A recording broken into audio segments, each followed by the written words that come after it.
जब मैं इसको ले रहा था तो मैंने काफ़ी सारे मॉनिटर्स कंपेयर किए और मैंने देखा कि BenQ का ये सबसे लेटेस्ट मई 2025 में इन्होंने लॉन्च किया था, यही लेटेस्ट था। हेलो फ्रेंड्स, मैं हूं नितिन सोनी और आज मैं ये वीडियो बना रहा हूं एक अनबॉक्सिंग के ऊपर। मैंने एक प्रोडक्ट लिया था BenQ का 4K मॉनिटर, जिसका मैंने एक शॉर्ट भी बनाया। उस पर काफ़ी सारी रिक्वेस्ट ये आई थी मैं फुल वीडियो बनाऊँ। 2-3 महीने हो गए हैं ऑलरेडी यूज़ करते हुए। आई थॉट कि आपके लिए एक पूरा डिटेल रिव्यू मैं बनाऊँ कि इसमें क्या क्या चीज़ें मुझे मिली हैं, कैसे मेरी इसमें प्रॉब्लम सॉल्व हुई। ठीक है, तो पहले भी मैं यूज़ कर रहा था, मैंने एक्चुअली मैकबुक मैं यूज़ करता हूँ। मैकबुक के साथ मैंने एक कनेक्टर लिया था और एक रेगुलर एक एलईडी थी, उसमें मैंने कनेक्ट किया हुआ था।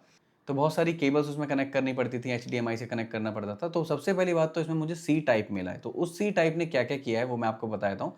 सिर्फ मैं अपनी मैकबुक प्रो में सी टाइप कनेक्ट करता हूँ और उसके थ्रू ये ऑडियो भी ले लेता है एंड अपनी डिस्प्ले भी शेयर कर लेते हैं। ठीक है, एचडीएमआई का कोई काम नहीं रहा, सी टाइप से मेरा ये सब काम हो रहा है। और इस मॉनिटर में इतने सारे मुझे बैक पोर्ट मिले हैं कि इसी में मैं अपनी हार्ड डिस्क भी लगा लेता हूँ, हर चीज़ मैं इसके बैक पैनल पे लगा लेता हूँ। इस मॉनिटर से एक चीज़ तो मेरी ये अच्छी हो गई कि केबल बहुत ज़्यादा नहीं है, सिर्फ एक सी टाइप लगाता हूँ, उससे मेरे सारी चीज़ें हो जाती हैं। तो जैसा कि मैंने आपको बताया कि 2-3 महीने मुझे इसको यूज़ करते हुए हो गए हैं, तो आपको मैं थोड़ा सा इसका इंट्रोडक्शन देता हूँ कि स्क्रीन में क्या क्या चीज़ें इन्होंने दी हैं, कितने बटन है। तो मैं आपको थोड़ा सा इंट्रोडक्शन इसकी स्क्रीन का भी दे दूंगा अभी, लेकिन उससे पहले बता देता हूँ कि इस स्क्रीन में दो आपको 5-5 वॉट के स्पीकर मिल जाते हैं एंड इसके नीचे 3 बटन होते हैं। ठीक है, बॉटम साइड पे एक आपका ऑन ऑफ का बटन है, एक मेन्यू का बटन है। मेन्यू भी मैं आपको भी दिखा दूंगा किस तरीके से वर्क कर रहा है, स्क्रीन शेयर करके ही मैं दिखा दूंगा। एंड देन हमारे पास ये पूरा एक स्टैंड मिलता है, पिवट व्यू हो जाता है, पूरी ऐसे रोटेट हो जाती है। ठीक है, और उसके बाद अगर मैं कलर की बात करूं तो कलर बहुत ही बढ़िया है। 350 से 400 निट्स इसमें हमें मिलते हैं, जो कि मेरे लिए बहुत इनफ है, सफिशिएंट है। और ब्राइटनेस बहुत अच्छी है, क्लैरिटी बहुत बढ़िया है। और जैसा कि मैंने बताया कि ये मैक यूज़र्स के लिए स्पेसिफिकली बनाई है और गेमिंग वगैरह भी आप अच्छे से कर सकते हो, उसमें ट्रू कलर्स दिखते हैं। मेरा काम पर्सनली डिज़ाइन और एडिटिंग वगैरह का रहता है, तो एडिटिंग और डिज़ाइन में मुझे एग्जैक्ट ट्रू कलर दिखाता है ये, और इसका आउटपुट मुझे बहुत बढ़िया मिलता है in terms of colours, in terms of smoothness. बहुत ही बढ़िया है, कंफर्टेबल है ये। और अब मैं आपको दिखा देता हूँ अपने स्क्रीन का व्यू कि क्या क्या इसके अंदर है। ठीक है, तो यहाँ मैंने BenQ का अपना 4K मॉनिटर इस तरीके से लगा रखा है। पहले स्क्रीन से रिलेटेड सारी चीज़ें मैं आपको दिखा देता हूँ इसमें क्या क्या चीज़ें हैं। अगर आपको ये पूरी स्क्रीन दिख रही होगी तो इसमें आप देखोगे यहाँ पे 5-5 वॉट के 2 स्पीकर भी दिए हैं, जो काफ़ी इम्पैक्टफुल मुझे लगे। ठीक है, इसके बाद यहाँ पे नीचे कुछ बटन्स इन्होंने 2-3 बटन दिए हैं, ये भी मैं आपको वीडियो में दिखा दूंगा। यहाँ से आपका टर्न ऑफ हो जाता है और यहाँ पे मेन्यू आ जाता है इसका। तो सिनेरियोज़ भी इन्होंने दिए हैं। ठीक है, सिनेरियोज़ में क्या रहता है, आपका एक स्क्रीन वाइज है, ये थोड़ा सा मुझे पेन हो रहा है इसको चेंज करने में। ये सिनेरियोज़ चेंज हो जाते हैं बेसिकली। ये गेम मोड है, ये आपका मूवी वूवी देखनी हो या फिर ये काम करना हो, काम के हिसाब से ये वाला मोड आप चूज़ कर सकते हो। और इसकी कुछ प्रॉपर्टीज़ भी होती हैं। इसके बाद मैं थोड़ा सा मेन्यू आपको दिखा देता हूँ। यहाँ पे ये इनपुट का इसने दिखा दिया। अभी इसको बंद करते हैं, इसको भी बंद करते हैं। सिनेरियोज़ मैंने आपको ऑलरेडी दिखा दिए हैं। इसी पे मैं सेट करता हूँ और सेंटर वाला बटन मैं प्रेस करता हूँ। ठीक है, इसके बाद मुझे यहाँ पे कितने मोड मिलते हैं। कलर मोड है मेरे पास, एम बुक एंड गेमिंग के लिए मिलता है। यूज़र प्रोफाइल है, स्टैंडर्ड है, एंड देन सिनेमा HDRI है, गेम HDRI है, HDR है, एंड रिकॉर्डिंग 709 है, एंड sRGB। ये सारे मोड मुझे मिलते हैं। मैंने एम बुक में रखा हुआ है क्योंकि मैंने मैकबुक इसमें कनेक्ट की हुई है। ये है ब्राइटनेस, कंट्रास्ट और ऑडियो मोड भी मिल जाते हैं इसमें, क्योंकि हमारे पास इसमें बिल्ड मॉनिटर है 5 वॉट के, यानी कि 2 स्पीकर इसके अंदर है, बहुत इंप्रेसिव है। एंड इसमें भी कुछ प्रोफाइल मिलती है, मैंने स्टैंडर्ड ही रखा हुआ है क्योंकि इसमें मेरा ज़्यादा काम नहीं होता है। ठीक है, तो ये कुछ इसमें प्रोफाइल्स मिलती हैं, मैंने एम बुक पे इसको सेट कर रखा है। अब मैं आपको थोड़ा सा डेमोस्ट्रेशन दे देता हूँ कि इसमें जो हमारा स्पीकर है वो किस तरीके से वर्क करता है। तो अभी मैंने इसको अपनी मैकबुक से कनेक्ट कर रखा है। ठीक है, तो रियल कलर मुझे ये दिखाता है, बहुत ही इंप्रेसिव है। और मेरा जो काम बेसिकली रहता है, जैसे कि मैंने आपको बताया, मैं डिज़ाइन करता हूँ और एडिटिंग वगैरह का भी काम है। तो यहाँ पे आप देखोगे मैंने दाविंची रिजॉल्व खोला हुआ है, कितना स्पेशियस मुझे रूम मिल जाता है और रियल कलर मुझे यहाँ पर ये मिलते हैं। और इससे भी ज़्यादा चाहिए, अभी मैंने 90/20 इसकी स्क्रीन रेशो कर रखा है। अगर आपको इसको पूरा 4K देखना है तो मैं डिस्प्ले पे आपको दिखाता हूँ कितने ऑप्शंस मुझे मिलते हैं।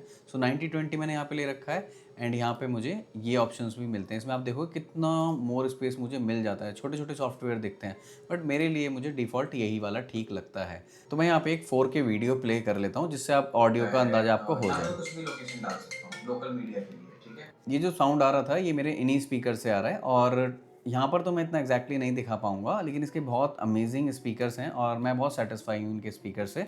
और 4K मॉनिटर में आपने देखा होगा कि काफ़ी फ्लिकर इश्यूज़ भी होते हैं, तो इसमें कोई भी इश्यू मुझे अभी तक तो नहीं लगा है। और मैंने इसको हाई कंट्रास्ट पे भी यूज़ किया है, लो कंट्रास्ट पे भी यूज़ किया है, हर तरीके से मैंने इसको यूज़ किया है।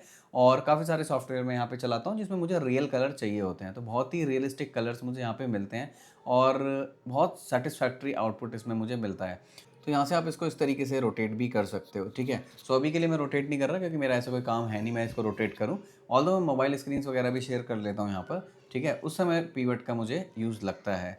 और इनका ना 1-2 फीचर्स मुझे बहुत अच्छे लगे, अगर मैं इनकी फीचर लिस्ट में दिखाऊँ तो ज़्यादा का मुझे नहीं पता, बट यहाँ पे इन्होंने आई केयर का एक दे रखा है, राइट। तो फ्लिकर फ्री मैं ऑलरेडी बता चुका हूँ, और ब्राइटनेस इंटेलिजेंस प्लस जेन 2। सो एक ऑप्शन है जो ब्राइटनेस ऑटोमेटिकली आपकी अपडेट कर देता है, ठीक है, इस तरीके का कुछ अपडेट है इनका।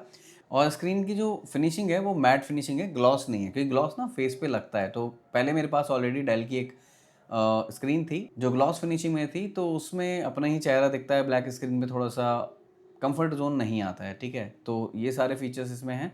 सो मॉनिटर डिस्प्ले का तो मैं ओवरव्यू आपको दे चुका हूँ, और अब मैं दिखाता हूँ अपना डेस्क कि मैंने किस तरीके से मैनेजमेंट कर रखा है। तो जब ये स्क्रीन मेरे पास नहीं थी जिसमें सी टाइप केबल है, अभी इसका बैक पैनल भी मैं आपको दिखाऊंगा कैसे मेरी हेल्प कर रहा है।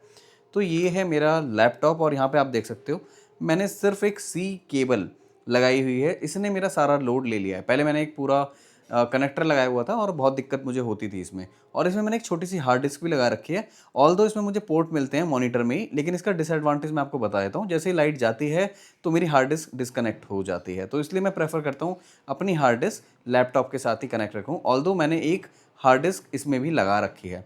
तो ये सारा सेटअप आपको मिलता है। अब इसके बाद पूरा स्क्रीन का डेमोस्ट्रेशन आपको दे दिया कि इसमें क्या क्या मिल रहा है। पिवट व्यू है, स्क्रीन बहुत क्लियर है, कलर्स ट्रू हैं इसके अंदर, और रियल कलर्स बेसिकली दिखते हैं। एडिटिंग के लिए अगर आप यूज़ करना चाहते हो तो एडिटिंग में तो बहुत परफेक्ट दिखाता है। मैं पर्सनली फोटोशॉप, इलस्ट्रेटर और एडिटिंग टूल यूज़ करता हूँ, तो उसमें बहुत ही बढ़िया कलर ये दिखा रहा है, ठीक है।